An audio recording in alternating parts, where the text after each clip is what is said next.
Is it your nature to like Medaka Box, or is it your nurture that made you into a person that likes Medaka Box? I don't know, but what I do know is how the themes of nature and nurture are explored within the manga series known as Medaka Box. And so if you want to know more, then keep watching the video. So if you find yourself entertained at any point during the video, then consider liking, subscribing and ringing that bell, as I cannot explain to you how much just a small action can do for this channel.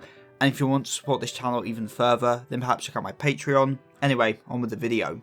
Nature is how genetics influence an individual's personality. It is how you inherently are without any external influence. Whereas nurture is how your environment, be it your relationships, experiences or trauma, impacts your development and what kind of person you become. The debate of how much each of the two affects a person is one that has been waging for a long time with no clear definitive answer. However, that doesn't really matter to us, as we are specifically referring to nature versus nurture within the context of the Medaka Box manga, where an answer can be found, you just have to do a bit of digging. Now, the most obvious example of nature versus nurture in this series is in the form of its power system, skills. I explain this more in depth in this video here, but abnormalities in Medaka Box are a metaphor for one's nature and minuses are in turn a metaphor for one's nurture. Abnormalities are skills one is born with, they manifest during childhood and reflect the core or personality of the abnormal. In other words, they reflect their innate nature. For example, it is in Miyakondro's nature to control others and to rule. That is just who he is, not the result of his upbringing. It's clearly shown in his flashback, where he doesn't intend to control others, but just does so instinctively. It's natural for him to command others to the point it even surprised him. He trained himself to use his powers to help others. That could be called his nurture, how he developed from his upbringing on the streets. But even so, his nature was to be the king, and so that is how he acted. His abnormality reflects his nature of being a king is reflected in a power that gives him command over others. And then minuses on the flip side are gained from experiences and upbringing. Take Chogasaki for example, he wasn't born as a minus but became one due to his trauma. He was a boy who felt isolated, he was scared of pain and wanted to run away from it. His childhood was not a happy one, it was filled with injuries, problems and bad memories. Because of this he developed his minus encounter, a minus that pushed away all this pain. His minus seems on the surface to be a cruel power that makes people suffer in place of yourself. You reflect damage to hurt others. But it only manifested as a result of Chogasaki and his fears of pain and suffering. He just wanted to escape pain and be happy. And in a sick twist of fate, the more he pushed his feelings away, the more isolated and sad he became. Even when he felt bad about pushing pain onto others, those feelings were just pushed away too. He relied on his minus to escape pain. He believed that living without any sad or painful memories could make him happier than anyone else, but continued to push them away until there was essentially nothing left. It's not in Chogasaki's nature to hurt others to push his pain on them. He only did it because he was scared. He hurt others not to be hurt himself. Like all minuses, it's a self-defense mechanism, one that protects the user from their trauma, though it's never in a healthy way. So I hope those two examples make my point quite clear. Abnormalities are manifestations of someone's nature, of the parts of their personality they were born with and didn't choose to adopt. And minuses are manifestations of someone's nurture. They are a defense mechanism against trauma. They are skills that come about because of the experiences of someone. They are not innate like abnormalities, they are developed. These two power sets then help to set the scene for this battle of the two. When an abnormal fights a minus, it's a fight to see whether nature or nurture will come out on top, at least on a more thematic level. Of course, Medaka's outlook in life was a result of her nurture as much as it was her nature, for example, but her powers came from her nature and that's what is important, again, on a more broader thematic level. And well, since she is the protagonist of our story, why don't we get to talking about Medaka the abnormal among abnormals, and what her arc says about the idea of nature versus nurture. Medaka's abnormality is the end, a skill that perfects other skills. This reflects her nature as the perfect being. She was born this way as the ultimate human being in all aspects. Her nature is what objectively makes her great, or makes her superior to others. But as we all know, she was someone who was chained by this fact. Her nature caused her pain and left her isolated and depressed. It was then her surroundings, her nurture, or more specifically Zenkichi, that saved her from this.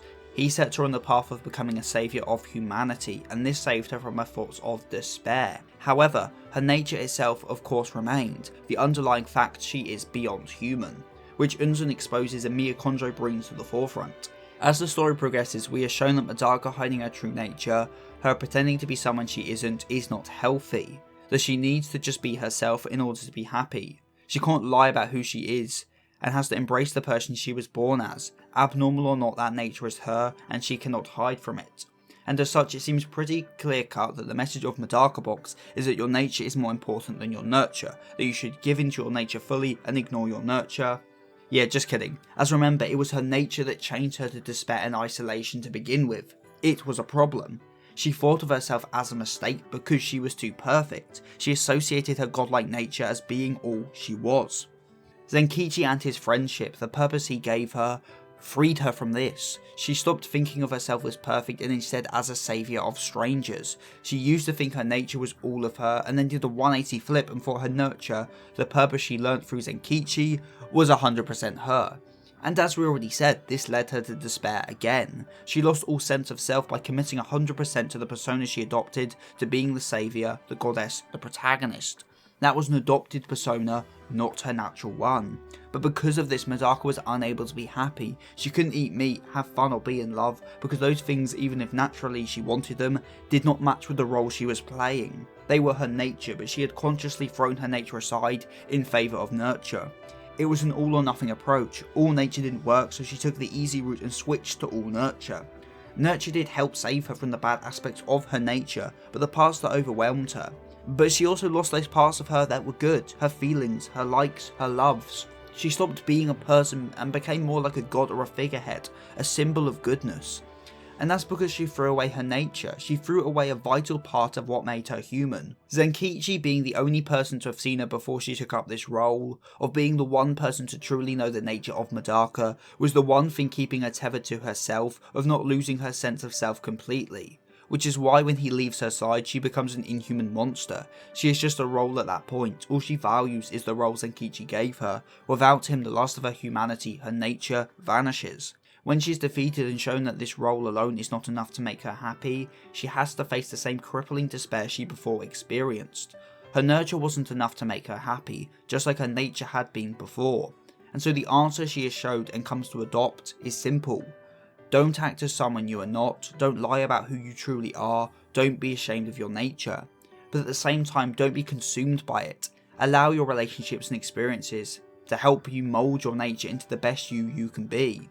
Madaka's great talent before crushed dreams and ruined lives, but once moulded by the relationships of her friends, she instead came to be someone who could use this great power to fight for what she believed in, not to hurt others with her nature, but help the people she calls a friend.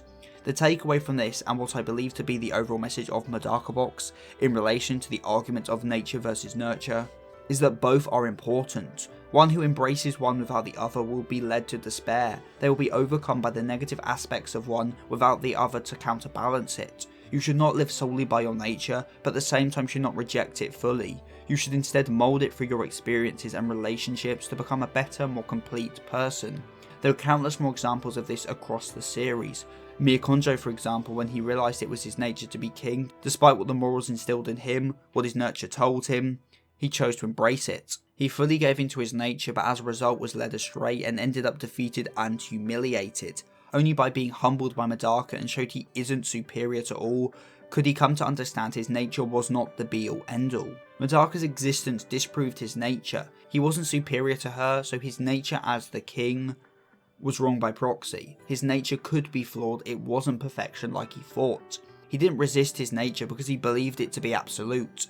But nature isn't, it's just one part of you, and once Miyakonjo witnessed this, he was able to grab back the morals that were instilled in him and tell his nature to back down. He bettered himself and became a stronger and happier person by taking the great power afforded by his nature, his leadership abilities and his strength, and then combining them with the lessons he learnt, his nurture. He became a greater Miyakonjo than he was before.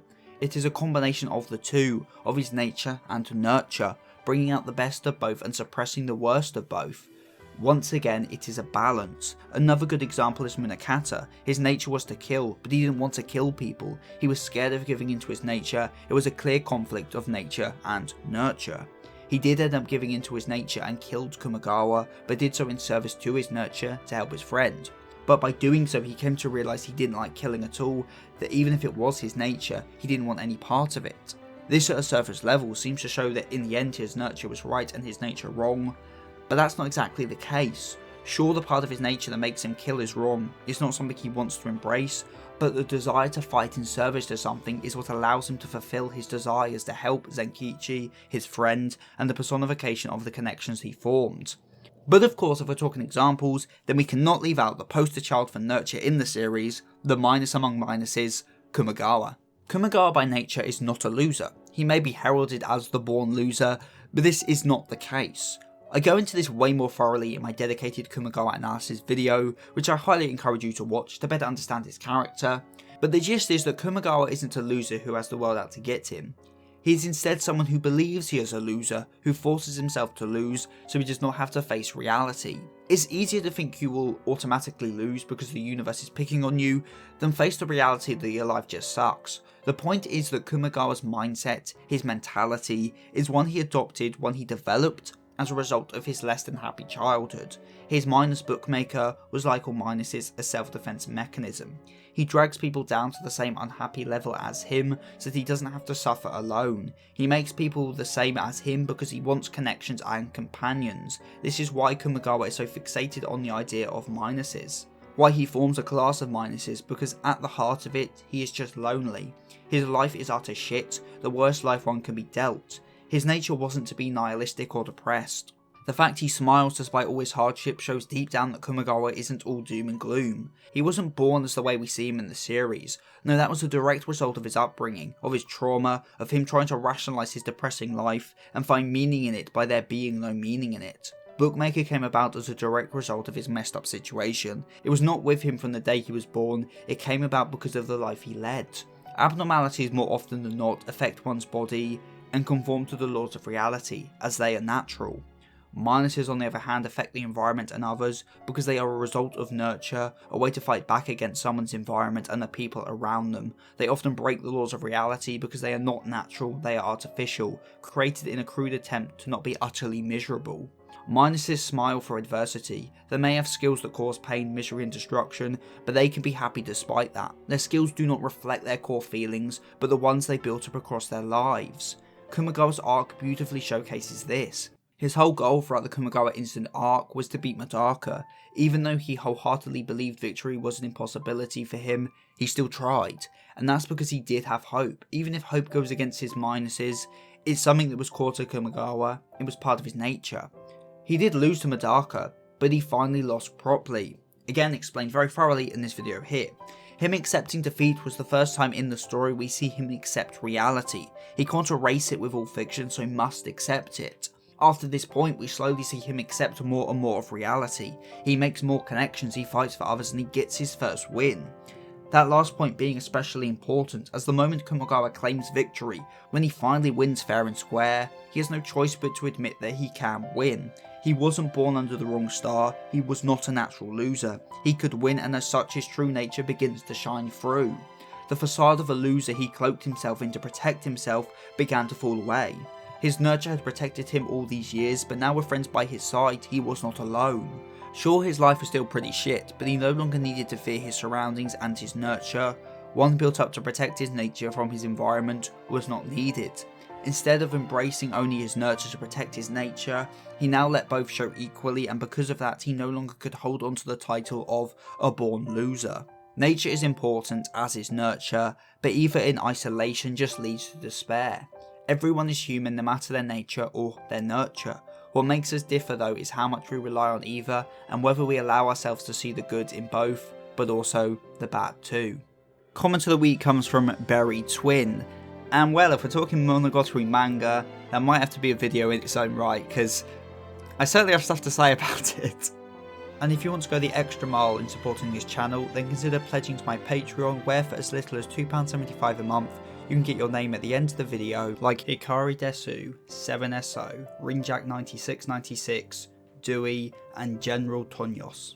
So with all that said and done, I've been Seth the Sin, the Deadly Sin of Geek, and I'm signing out. Stay safe, everyone.